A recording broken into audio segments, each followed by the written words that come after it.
The Neo-Saban era is considered by a lot of Power Ranger fans as the worst era of Power Rangers, going from Disney's better story arcs, character development, darker storylines, and heavier subjects. The extreme pivot back to appealing to little kids left some longtime fans really annoyed. You have got to be kidding me.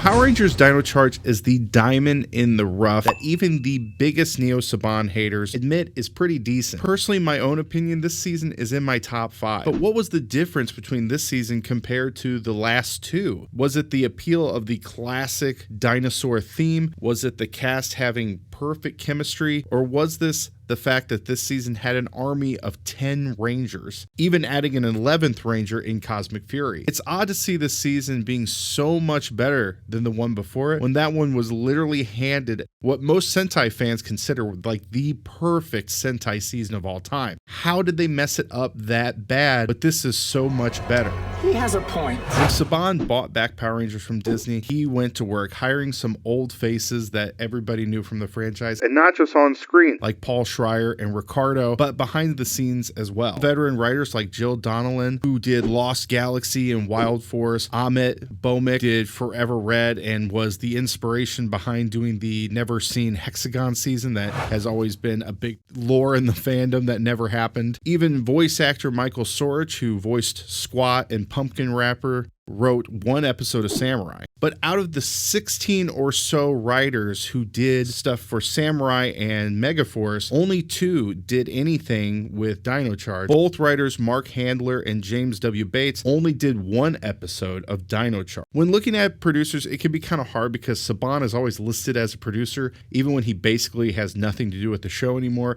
And there's a lot of people, sometimes in IMDb, they throw in people who were part of the Sentai because they kind of give them credit for it in certain things, and other times they don't. Going with all the research, it seems like there was about 7 producers that touched Samurai and Megaforce. Only 2 worked on Dino Charge, and that was Sally Campbell, who did Samurai but nothing with Megaforce, and then Brian Casatini, who went on to go through Beast Morphers. But the biggest addition to Dino Charge was the return of Judd Chip Lin. He started out working behind the scenes in Power Rangers all the way back in Mighty Morphin Power Rangers. He did stuff like scheduling shoots, crew members, scheduling crew members, and everything along those lines, even stating that Dino Charge is his first dinosaur season, since he really didn't have any involvement with the creative side of things prior to that. His technical background helped when he started writing for the show. He started out in Turbo and then, of course, went into In Space. Okay, hold on. I just discovered this. Newsflash. I knew that Judd wrote for Turbo, but I didn't realize that his first episode that he wrote for was Stitch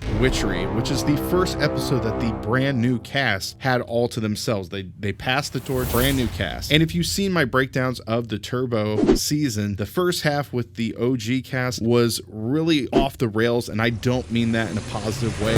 Anyone know where Tommy is? All over the place, did not feel like Power Rangers. Testing! Mayday! Mayday! But when the new cast came in, it was a really solid season. The storylines are fantastic. The villains were funnier. The second half not only found its way back to its roots, but it even improved on it, which continued into In Space, which of course we all know was supposed to be the final season of Power Rangers, but it gained so much popularity in that time that it saved the franchise to go on for 30 years. And then he continued writing for Lost Galaxy, Lightspeed Rescue, Time Force, and then skipped some time but came back and did some of Jungle Fury and then did a little bit in RPM. And here it is again. Chip steps in as executive producer and showrunner, and even so, this seems to have a little special spice to it that even Beast Morphers and Ninja Steel didn't have in comparison. One factor that could contribute is the cast really worked as a unit, and if they had any sort of issue, they would all go together and talk to, the management or whoever if there was an issue on set or something they needed to discuss, which is really a great thing to see in a cast. But the biggest thing that they did was before they even started filming, they went to Judd and he tells the story. The cast has told the story at panels a bunch of times. They all went to him and said, we want this to be the greatest season of Power Rangers of all time. That was their goal. Chip Lin, I gotta shout him out. He was the best boss, showrunner that anybody could have. You knew he cared about this. This isn't just a job, this is a lifestyle. This is something that means so much to him and all of you and all of us. So. It's a family. Yeah, and it's contagious too, because anybody can force themselves to study something, but when you're really interested in it, that's when you really create the wants is that I can make something memorable and something. And I think that really is something that's true to our season. You can really tell that had a massive effect on the show. It encouraged Judd to work harder. It encouraged, them to work harder because they set that, tone before they even start. And that attitude is not exactly all that common. Power Rangers is not a massive $200 million MCU or Star Wars production. It's pretty basic pay for a pretty demanding job. You know you're not going to be there after your season, so it's easy to get very jaded, and that can show through in your performance really easily. Brennan, who played Tyler, Yoshi, who played Coda, and Davi, who played Ivan, all said that they were Power Ranger fans growing up. Getting to say, "It's morphin' time," that's the spice. Like, you can see and hear the excitement, but that passion can only show through if the script editing allows it to breathe. Now let's address the elephant in the room. Lifelong fans always want the show to get more mature. This season, Smells so ghastly. My eyes are burning. is not. It's not dark. It's not grungy. It's clearly geared towards kids. But one of the biggest reasons I love this season is the comedy. And I know comedy isn't the top priority to most people in Power Rangers, but to me, the comedy has a way of either fitting like a glove or taking you completely out of the experience. There have been a lot of comedy duos or comedy characters in Power Ranger history, but this is something that Samurai and Megaforce both messed up. Explain thyself. Although my children howled laughing at Bulk and Spike in Samurai, the storylines really weren't connected. Megaforce, Mr. Burley, and the new Ernie used very sparsely and fall into ironically, the Disney stereotype adult, where they are just like complete idiots. Honestly, my kids did not laugh at a single thing those two said. Nice get. Really, really scary. Neither did I. One of the most effective and efficient ways to have comedy in Power Rangers is to use the Rangers themselves. One of the earliest examples of this was Chad and Joel in Lightspeed Rescue. They never presented them as stupid or anything like that, but they played them off very well comedically. Dino Charge has an amazing setup for comedy. Coda being a caveman. We'll like it here. I show you burgers. Ivan, a knight from medieval times. ID? Something with your name on it. Ah, yes, of course. There you are. There it is right there. Take whatever you want. Just give me my gold. Prince Philip. Police notified me you visited a certain bank yesterday. The police. Oh, just a wee misunderstanding. Go on. Brings so many great comedic moments, whether they are more elaborate. Luckily, it was found by, ooh, what is that? Bronto Brigger.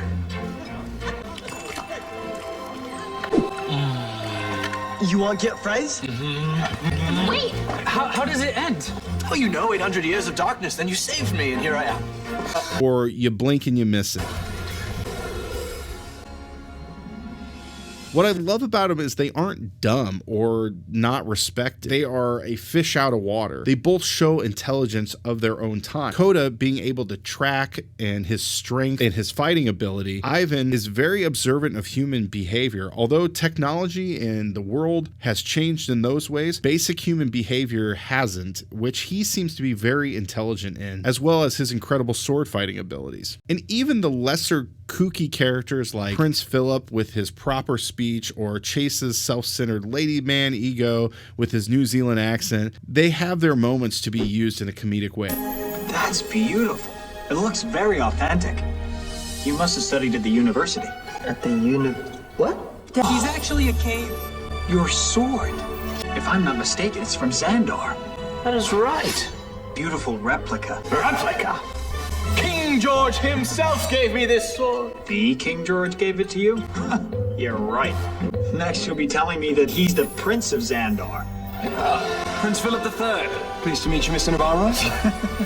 It's true. Kind of leads me to wonder what the show would have been like if every character is from a different time period. That would have been interesting to see, possibly. But regardless, Dino Charge keeps the comedy among the Rangers, something that like Ziggy and RPM did really, really, really well. Also, Judd was a part of that. This does a few things. It's more efficient for the episodes, especially in a season of 10 Rangers. If every episode had to take 2 or 3 minutes to give a comedy duo time to just do something ridiculous, it would have been harder to keep the story moving. Also allows for comedy throughout the episode. Instead of separations between the two, Coda and Iva both can jump in with a funny line, misunderstanding this current time period. Whether or not you care about the comedy, their comedy fits the season really, really well. Go north. Okay, we go north. Coda, we're in New Zealand. North this way. Don't worry. I'm still amazed the Earth isn't flat. Why'd they change that? Another massive improvement to the season, which the other ones did not have, was the villains. Master Xandred and Samurai really just kind of sat around most of the time. He wasn't super scary to me. Megaforce had so many villains, and honestly, I really couldn't keep track of them, and they really didn't connect well together. And the thing that really bugged me, especially about that season, was that they didn't observe the Rangers. Like, they didn't send down a monster because this Ranger struggles with something, so we're going to attack that insecurity in them. They just kind of sent monsters. It really didn't connect with what was going on with the storyline. Dino Charge to me had a really, really awesome set of villains. Let me know if you agree or not. But I think they are really slick designs, first of all. They all look really unique. That doesn't always happen in every season. They look really, really good. I might be reading too much into this, but I think each villain brings a very specific callback to different eras of Power Rangers or different outstanding villains. But I think that they did it in such a perfect way where it's just like a recipe with a pinch of nostalgia. It's not like slapping you in the face with it. Sledge, with his love-hate relationship with Poisandra, is so reminiscent of Zed and Rita. Please take me back, my pink sugar plum!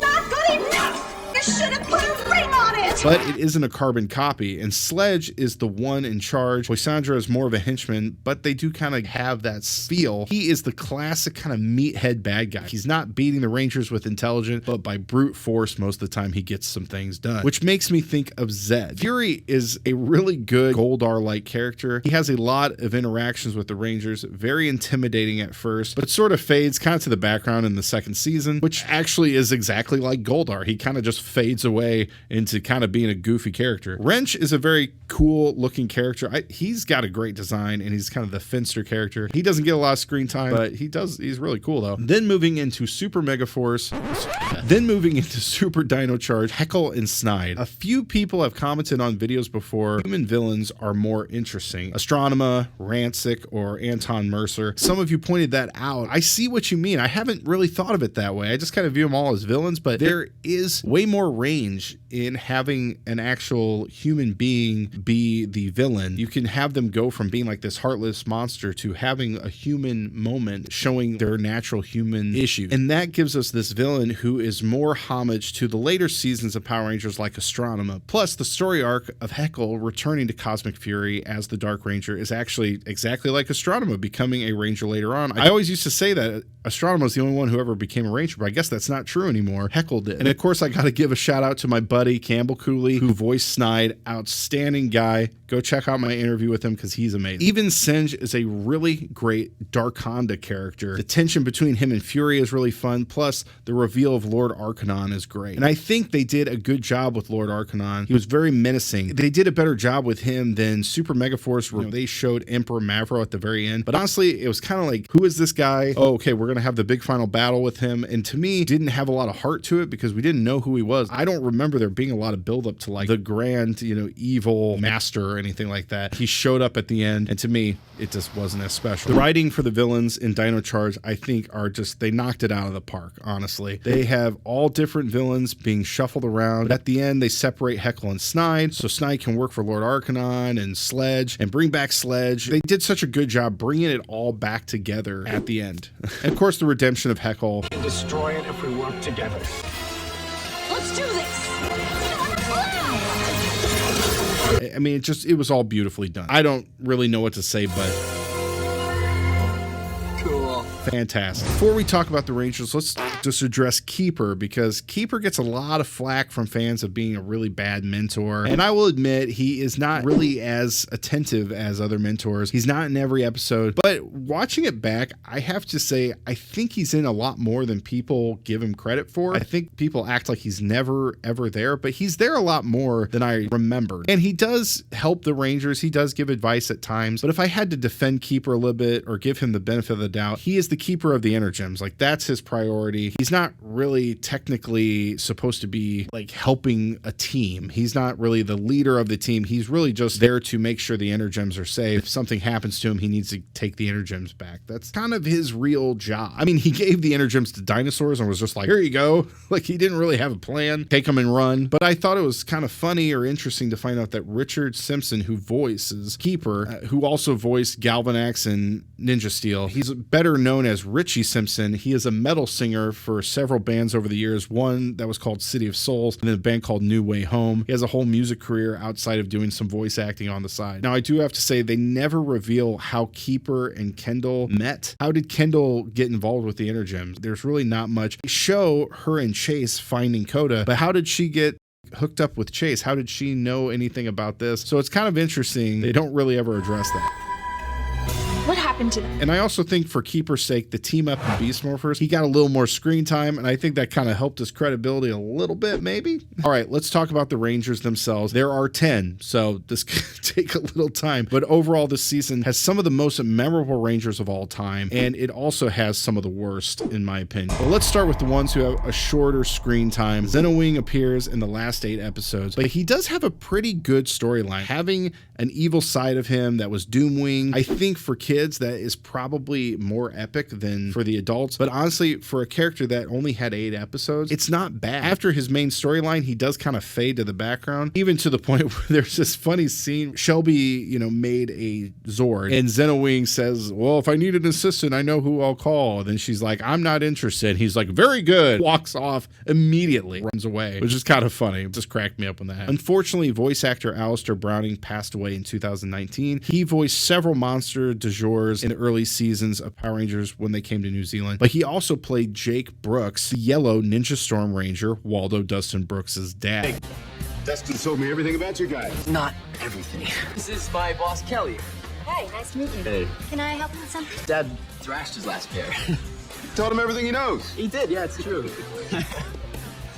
So next we have Tyler's dad, James Navarro, the Aqua Ranger, who appears in 10 episodes and probably is the most confusing character of the season. And this is even confirmed, like Brennan, who plays Tyler, has brought this up before. The storyline with his dad is pretty weird and kind of messed up. Because his disappearance, he thought Fury would hurt his family or track down his family once he found the Aqua Energems, so he doesn't want to put them in danger. He just never comes home. But he still keeps in touch with Barry and is like around Barry, and they work together. And to my knowledge, he never encounters Fury again till he comes back. And at some point, wouldn't he have just thought, I should give a note to Barry? Like, I still see him all the time. Couldn't he like mail it to my family? I don't think the monster's checking his mail. I don't know. I mean, you would just think if you have kids, you would want to do that. I don't know. And since Tyler is a Ranger, his dad returns. How about it? Better 10 years late than never, right? What? Like, what?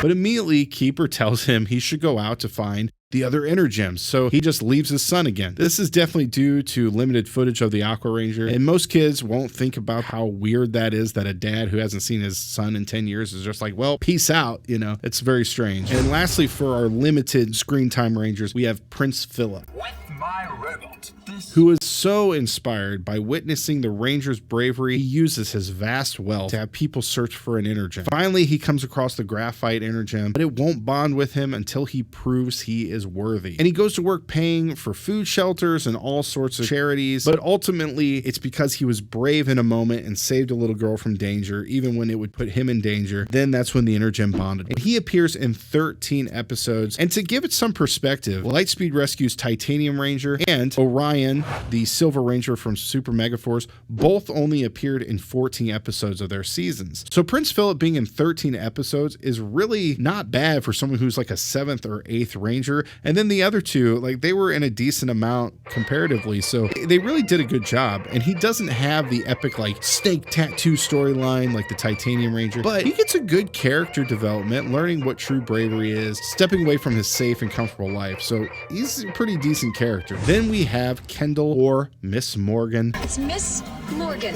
Kendall is one of those characters that is way more complex than what we see. The main focus is rarely on her, but there is an incredible amount of backstory that isn't fully revealed. And she is the one who really runs the team and keeps it moving, which takes away some of the responsibility of the Red Ranger. And I think Kendall is an amazing character. And I have found talking to some junior high students that I know that typically their favorite Ranger is Kendall, at least as far as like the girls are. They tend to say like the Purple Ranger was my favorite. I'm going to do a completely separate video on Kendall because I really do think she's awesome. I'm really interested in the Purple Rangers and what they represent because we all know the classic, like what the Red Ranger is, what the Blue Ranger is, but the Purple Ranger is a little different. It doesn't get discussed much. Purple Ranger is the only ones I've ever written like a fanfic about. And if you want to check that out, I'll have that linked, but that's the only fan fiction I've ever written. Okay, quickly, I'm going to talk about Ivan. I've already talked about his comedy. It's outstanding, and he is an extremely fun character.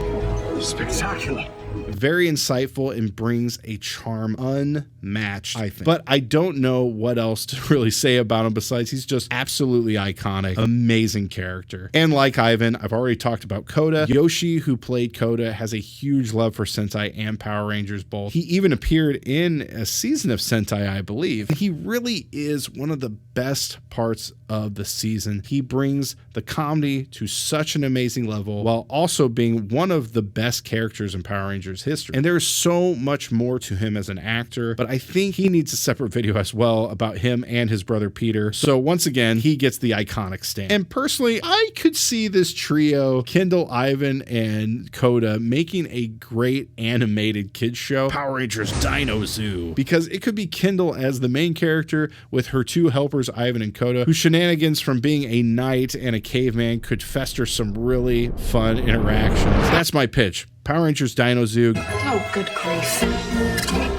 grief. Good grief! Get on it, Disney or whoever. I just think it would be an amazing show for kids. It would be awesome. And also, I want to quickly say I love the relationship between Kendall and Koda. They have this really awesome relationship that does not get enough screen time, but I've even seen the actors say they really tried to make the most of it every time they had the opportunity to be the two of them. You can just tell Koda is the only one who calls her Kendall and she does not correct him throughout the show. She has a definite love for Koda that is like a very protective, motherly relationship with him. You can tell he wants to protect her as well. It's really beautiful. I love their relationship. Let's get to our Red Ranger. Tyler Navarro is a really charismatic leader. I think with Keeper and Kendall, Tyler's responsibilities are less than other Red Rangers because Kendall takes care of all the technical things, and I think that's why he isn't as high up on the like top Red Rangers list. I think lots of different people value different qualities of Red Rangers, but there are a few who are undeniably great, but then there are some seasons I think can be more debatable, and Tyler is probably more debatable amongst fans because some may look at certain things differently. But let's talk about that. Tyler got the love story with Shelby. It's a very teenager approach to a love story. After they come together, they're giggling a lot and being like adorable, and that's just the way to describe it, adorable. Tyler also is searching for his dad, and of course James Navarro does eventually come back in the Aqua Ranger. In the first episode where he's explaining his father's disappearance, Chip made Brennan, who plays Tyler, keep it really like bubbly and happy, like, yeah,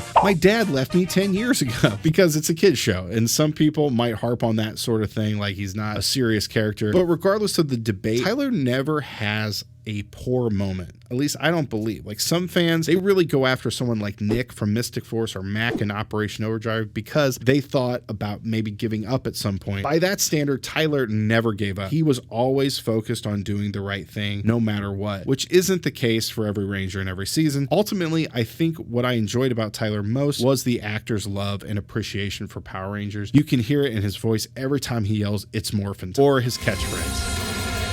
It's about to get wild! And Brennan has a great YouTube channel where he talks about Power Rangers all the time, so it's just amazing. He really, it seems like he just loves kind of connecting with fans or giving fans videos that they can watch. So if you're a Power Ranger fan, you gotta be checking out his channel. Let's look at Tyler's love interest and self-proclaimed dino genius, Shelby. One of the critiques I've heard, there are annoying amounts of filler episodes in the second season. And I agree, if you watch it straight through like traditional seasons of Power Rangers, it might feel that way, especially since they broke a typical typical 40 to 50 episode season into two 22 episode seasons. Some episodes do seem out of place. Sometimes it makes characters look bad. Shelby is definitely a victim of that situation, such as the NZ Boys episode, where a famous New Zealand boy band is auditioning new singers and Shelby is trying out for it. Tyler faces his stage fright to try and impress Shelby. Now, this is a really cheeky way to bring these two together, and they confess their love for each other. These episodes always seem off to me, though, because Shelby originally is a die-hard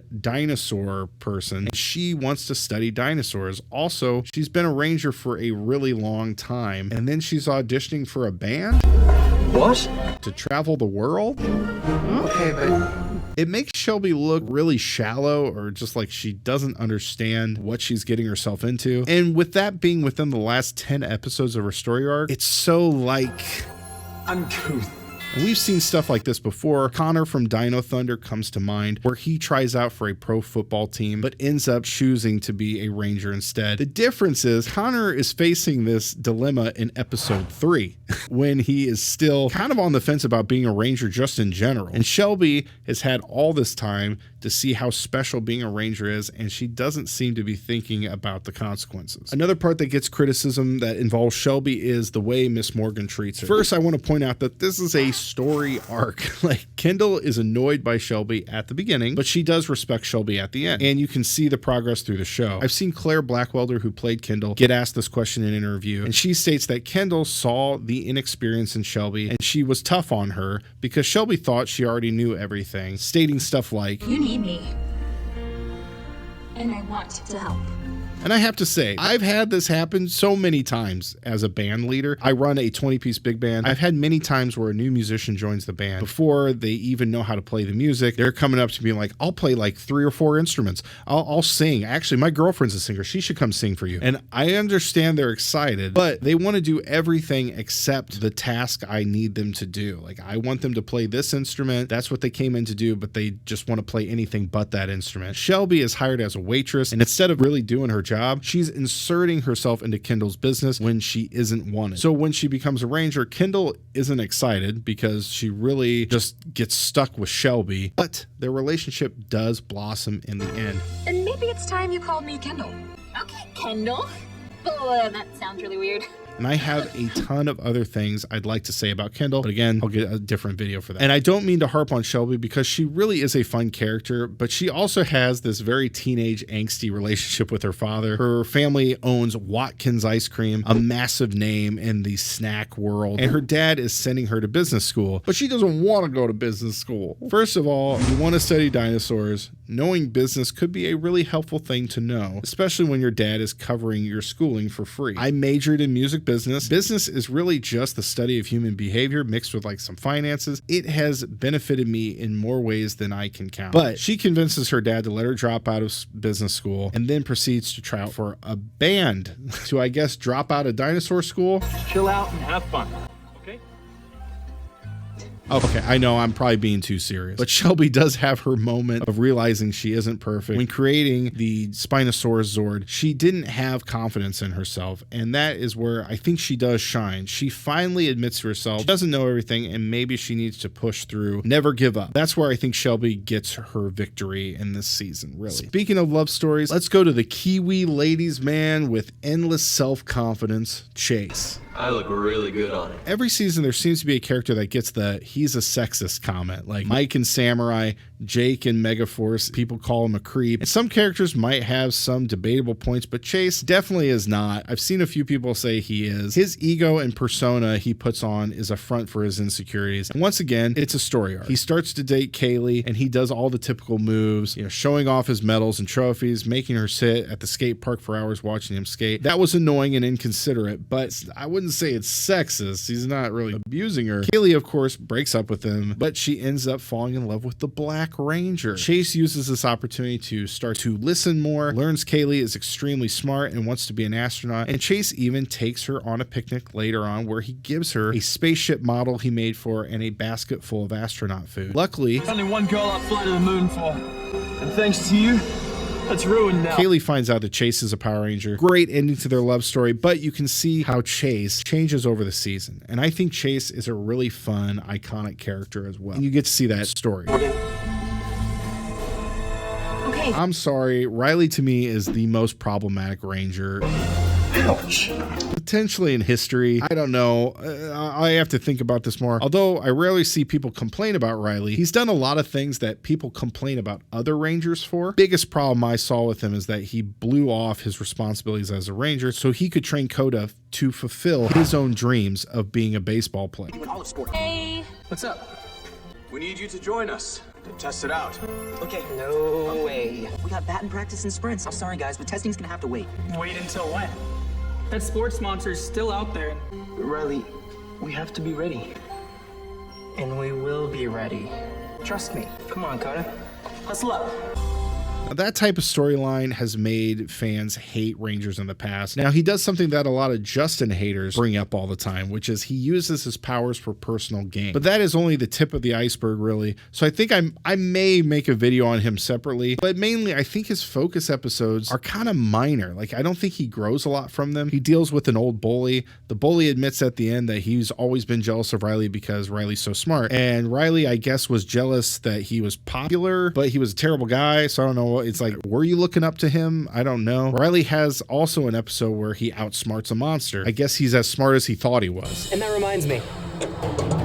Checkmate. He doesn't really learn any sort of lesson. In classic Power Rangers, you learn a lesson. Episode 2 of Mighty Morphin Power Rangers, Trini overcomes her fear of heights. Happy birthday, Zach. He thinks his friends don't care about him, but he realizes that he was wrong. They do care about him. But Riley just kind of proves that he's super smart. That's it. And that's kind of what I see with Riley, is it seems like his lessons are so small. Some of the other lessons Riley has is like, don't be competitive. Okay. But I want to say Michael Tabor seems to be an insanely nice guy. Like, sometimes people lump the character that they played as like their actual personality into the actor. He has always seemed really, really cool with fans. He stepped away from acting and became a talent agent, I believe. And I just think that he seems to be like beloved by the cast. And also, I've watched some of the panels that this cast has done, and Michael Tabor always really sticks out to me as someone who's really intently listening to fans and trying to interact with the fans, making sure he's listening to them and not being disrespectful in any way. So I just want to make sure people don't go like, oh, Riley sucks. Well, that guy sucks. No, Michael Tabor seems to be a really nice guy. I just want to make sure that's clear. Lastly, the ending back when it aired honestly kind of annoyed me at the time. The whole Dino Zoo. What is this? Like, what does this mean for the Power Ranger universe? But in Ninja Steel, when they state that it's another dimension like RPM, I instantly was like in love with that. Okay, that's awesome. And I wish there was a season that took place in the Dino Charge dimension. That would be really cool if they had another one. What do you all think of Dino Charge? Even with the wide range of characters, some better than others, I really truly love this season. Even in the midst of the Neo-Saban era, Chip and this cast made a really memorable season. And when they brought back these characters in Beast Morphers and Coda came back in Ninja Steel, I think it's easy to see how great this cast was. And I wish I could see this cast in more special. Okay, this is my last pitch. I want to see a Hallmark style Christmas Dino Charge movie. Kendall gets an invitation to attend a massive event in Xandar for Christmas. She gets there and the Rangers are all arriving, but something's weird. Prince Philip has to get married to become the king, and he tries to make a deal with Kendall that he could help fund all her research, but he just needs someone to marry him so he can be the king, and she doesn't know whether it's worth it or not. And I think all the characters and how crazy they are, the shenanigans could just be great. I have no idea how it ends, and the only real reason I say that is because Xandar sounds like every Hallmark movie made up country that ever existed. What do you know about the royal family of Aldovia? Aldovia. Crown Prince of Genovia. I will be competing at a baking contest in Belgravia. Prince of Xandar, huh? Never even heard of Xandar. God bless, and that's it.